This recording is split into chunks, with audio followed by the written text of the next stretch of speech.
Добродојдовте во Урбаните вести. Утре е краен рок за пријавување годишна даночна пријава. Деталите ќе ги дознаете подолу во вестите. А во продолжение следува генералната најава. Нови волонтери на мировниот корпус пристигнуваат во Македонија. Заинтересираните да аплицираат до 27 април. Реконструкција на детски игралишта во Јорче Петров. Црвениот крст организира бесплатни обуки за негователи на стари и немојкни лица. Училиштата, општините, граѓанските здруженија и дневните центри за лица со посебни потреби кои се заинтересирани за соработка со волонтери на мировниот корпус на Соединетите Американски држави во Македонија може да аплицираат на новиот отворен повик кој трае до 27 април. Волонтерите имаат широк спектар на знаење и вештини за менаџмент, консултантски услуги, информатичка технологија и управување со отпад. Прв годишен форум на градоначалници по повод отворањето на повикот за аплицирање за волонтер во 2018 година се одржа денеска во организација на Мировниот корпус на САД во Македонија и Министерството за локална самоуправа. Волонтерите од Мировниот корпус, кои поседуваат широк спектар на знаење и вештини за менаџмент, консултантски услуги, информатичка технологија и управување со отпад, повеќе од 20 години предаваат заедно со наставниците, работат со локалните невладини организации и членови на заедницата и соработуваат со општините и другите јавни институции. Директорот на Мировниот корпус Марк Ханафин истакна дека досега над 700 волонтери биле во 43 општини, а секоја година доаѓаат нови 50 волонтери. За таа цел отворена нов повик за апликација за училишта, општини, граѓански здруженија и дневни центри за лица со посебни потреби кои се заинтересирани да соработуваат со волонтерите. Рокот за аплицирање трае до 27 април. Currently there are about 100 volunteers in Macedonia. Во моментот имаме околу 100 волонтери кои што живеат во Македонија. Тие поминуваат низ многу ригорозен тренинг, обука, каде што учат за јазикот на македонски и албански јазик и други обуки и после тоа работат во многу градови и села низ Македонија. Секоја година добиваме по прилично околу 50 нови волонтери кои што живеат во Македонија по 2 години се така. Значи волонтерите обично се од може да бидат од 22 години до 70 и тие претежно се во места надвор од Скопје. Значи во села и во градови се трудиме да биде тоа што по рурални места. Значи волонтерите носат со себе разно искуство и знаења и тие може да помогнат многу во напишување грантови, работење со проекти, работење со невладини организации и разни други работи.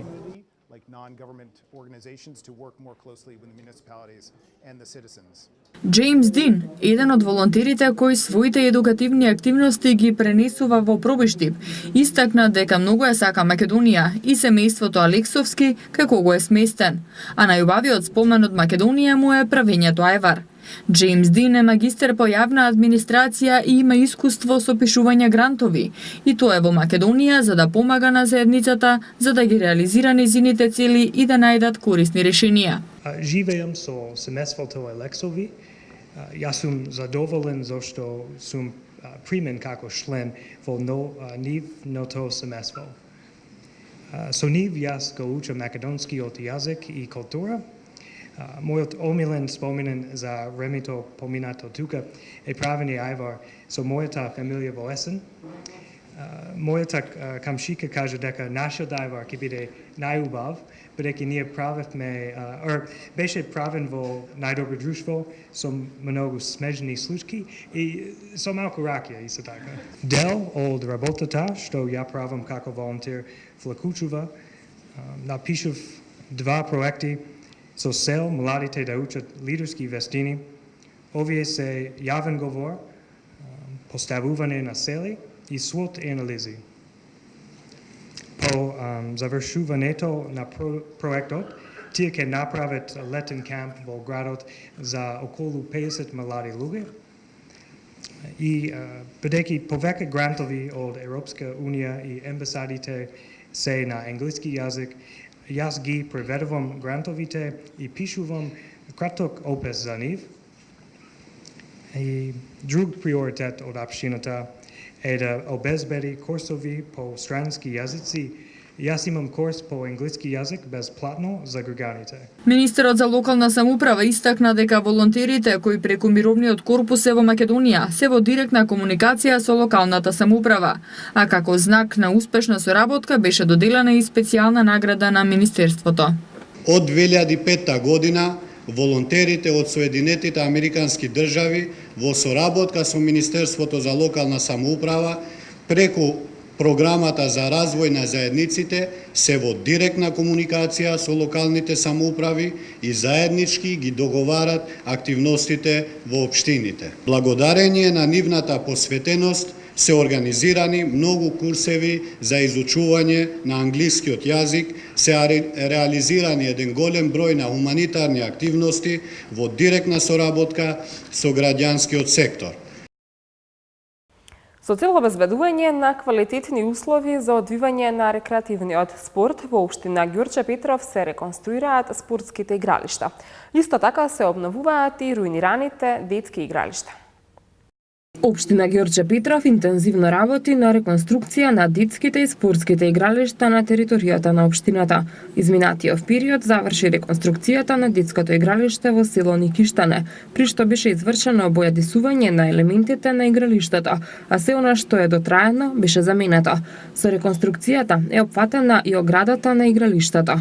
На истата локација санирани се штетите и на спортското игралиште, со што просторот е оспособен за рекреација на младите. Покрај игралиштето во Никиштане, реконструирани се и детските игралишта на улиците Шицка, кај старата полициска станица и на Македонска природба. Реконструкцијата, како што информираат од општината, опфатила замена на реквизитите и бојадисување. Акцијата за реконструкција, според локалните власти, продолжи и во средното училиште Коча Рацин, каде што се отстранети таблите на старите кошеви на игралиштето. Поставени се целосно нови со што игралиштето за баскет повторно може да се користи. Од Ѓурче Петров најавуваат континуитет на акцијата за реконструкција на детските и спортските игралишта во сите населени места во општината. На територијата на општина Илинден континуирано се врши чистење на каналската мрежа во должина од 120 км. Деновиве се чистеа каналите во и околу населеното место Катино. Со ова, покрај обезбедувањето проточност на каналите, се заштитува инфраструктурата и се подобрува и безбедноста на сообраќајот во овој дел од општината.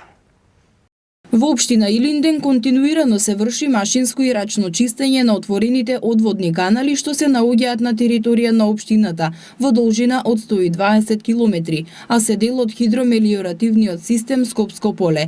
Чистењето на каналите се реализира во рамки на проектот на општина Илинден, чистење, нивелирање и одражување на отворените одводни канали. Од општина Илинден информираа дека во населеното место Кадино извршено е машинско чистење на секундарен канал Азма. Истовремено, со цел за фаќање на атмосферските води крај главната сообраќајница што води низ ова населено место, комплетно е исчистена терцијалната каналска мрежа во должина од 2000 метри, при што во зависност од потребите се формирани и нови канали за одведување на атмосферските води, а се поставени и соодветни цевкасти пропусти. Со ова, покрај обезбедувањето проточност на каналите, се заштитува инфраструктурата и се подобрува и безбедноста на сообраќајот во овој дел од општината, со што се овозможува побрза и побезбедна комуникација, велат од општината. Исто така, поради рамничарскиот терен на кој што се наоѓа општина Илинден, подложен на покачување на нивото на подземните води, локалната самоуправа интензивно и континуирано работи на одржување на главните, секундарните и терцијалните одводни канали, со што се овозможува непречен проток на атмосферските води и високите подземни води. Со оглед на редовното одржување, каналската мрежа во општина Илинден нормално функционира, прифаќајќи ги водите по обилните дождови во изминатите денови, кои што создадоа проблеми во повеќе делови од државата. Седмата седница на Советот на општина Бутел помина во знакот на квалитетот на работењето на општинската администрација. Од приложените изјави беше утврдено дека минатата година општина Бутел работела со приход, благодарение на одговорното трошење на буџетските пари. Советниците од општина Бутел на денешната седма седница на Советот ги усвоија предвидените 5 точки од нивниот ред. Од општината нагласуваат дека годишниот извештај со 5 точки за работењето на општината во минатата година, 2017, е позитивен. За домакинското работење на општина Бутел говорат и бројките од завршната сметка, додаваат од општината. Вкупните приходи за минатата година изнесувале 382 милиони 244.698 денари, а вкупните расходи се во висина од 358 милиони 72.409 денари. Нашата држава нема регулатива за тоа како се обезбедуваат, пренасочуваат и означуваат пешачките и велосипедските патеки кога се зафатени со градежни работи, независно дали поради изградба на објекти, поради промена на инсталации или поради дефект. Од иницијативата на Точак велат дека нема регулатива ниту за насочување на автомобилскиот сообраќај во случај на градежни работи, но сепак во најголем број случаи се поставуваат барем знаци и насочувачи. Како пример ја наведуваат крстосницата на булеварот Партизански одреди со 8 септември од страна на средното училиште ГУЦ, каде во моментов има ископана дупка која го попречува движењето на велосипедистите. Пешаци и велосипедисти во координација со Сдруженијето на Точак денеска преку едночасовна акција на крстосницата на булеварите Партизански одреди и 8 септември ќе се обидат да ја подигнат свеста кај јавноста и да ги повикаат институциите да обезбедат алтернативни велосипедски и пешачки премини кога се изведуваат градежни работи. Учесниците во акцијата со жив штит кај крстосницата кај градежното училиште Здравко Цветковски, каде се изведува градежен зафат, ќе се обидат да обезбедат безбеден премин за пешаците и велосипедистите преку оваа критична точка. Мотивот за акцијата, саркастично насловена Национален ден на немање безбедна патека при градба, е долгогодишниот проблем на необезбедување на алтернативни премини за корисниците на пешачките и велосипедските патеки при изведување на градежни работи. Честопати при градежните интервенции се случува овие патеки да се блокираат целосно и во време траење од неколку месеци, без при тоа да се обезбеди алтернатива за движење во тој дел на патеките, велат организаторите. Според нив, ваквите ситуации ги доведуваат во опасност пешаците и велосипедистите, а државата нема правилници за оваа проблематика. Црвениот крст на Македонија нуди можност за обуки за негователи на стари и неmoćни лица. Заинтересираните ќе можат да конкурсот за негователи да аплицираат до 30 март, со што ќе се стекнат со сертификат за понатамошно обработување. Сите заинтересирани лица постари од 25 години, кои имаат завршено минимум средно образование, од денеска до 30 март може да се јават на конкурсот за бесплатна обука на негователи на стари и неmoćни лица, што го распиша Црвениот крст на град Скопје. Лицата што ќе ја посетуваат обуката ќе добијат верифициран сертификат за негователи на стари и неmoćни лица. Кандидатите треба да се државјани на Република Македонија, да бидат постари од 25 години, да имаат општа психофизичка способност за работа, да имаат завршено минимум средно образование, да бидат мотивирани за работа со стари и неmoćни лица, соопшти Црвениот крст на град Скопје. Заинтересираните кандидати може да се пријават на имейл адресата skopje.starilica@redcross.org.mk или во просториите на Црвениот крст на Република Македонија на булевар Кочо Рацин, број 13 во Скопје. Управата за јавни приходи и Централниот регистар на Македонија потсетуваат дека утре е последен ден за пријавување на годишни даночни пријави, односно истекува рокот на самостојните вршители на дејност за поднесување годишни сметки во хартиена и електронска форма до Централниот регистар. Утре истекува рокот на самостојните вршители на дејност за поднесување годишни сметки во хартиена и електронска форма до Централниот регистар. Согласно Законот за трговски друштва, утре истекува рокот на субјектите кои водат сметководство за поднесување годишни сметки и финансиски извештаи во електронска форма до Централниот регистар. За прием на годишните сметки во хартиена форма за самостојните вршители на дејност, утре Централниот регистар ќе работи од 7 до 21 часот. Регионалните канцеларии во македонски брод Виница, Берово и Делчево ќе вршат прием од 8 до 16 часот, а во градовите каде Централниот регистар нема канцеларии, приемот на годишните сметки ќе се врши од 8 до 16 часот, и тоа во Кратово во просториите на општина Кратово, во Крушево во просториите на Унибанка и во Демирхисар во општината. И управата за јавни приходи потсетува дека утре на 15 март е последен ден за поднесување на годишната даночна пријава за утврдување на персоналниот данок на доход и пријавување на приходите кои граѓаните ги оствариле во изминатата 2017 година. Според последните податоци поднесени се вкупно 334.360 пријави. Во текот на денешниот и утрешниот ден се очекува уште околу 100.000 граѓани да ја исполнат својата обврска. Пријавите освен на даночните шалтери може да се поднесат и преку пошта, преку е-даноци за регистрираните корисници на електронските даночни услуги. Со цел избегнување на метежите, особено во регионалната дирекција Скопје, апелираат граѓаните да ги поднесуваат пријавите и на шалтерите на УЈП, кои се отворени за прием на годишни даночни пријави во центар, како и општините Ѓорче Петров, Бутел, Газибава, Аеродром. Мобилниот даночен шалтер во Драчево ќе биде стациониран на 15 март пред местната заедница во периодот од 10 до 14 часот. Законот предвидува глоба за ненавремено поднесување, односно неподнесување на даночна пријава и за нецелосно пријавени приходи, која се движи од 100 до 200 евра во динарска противредност.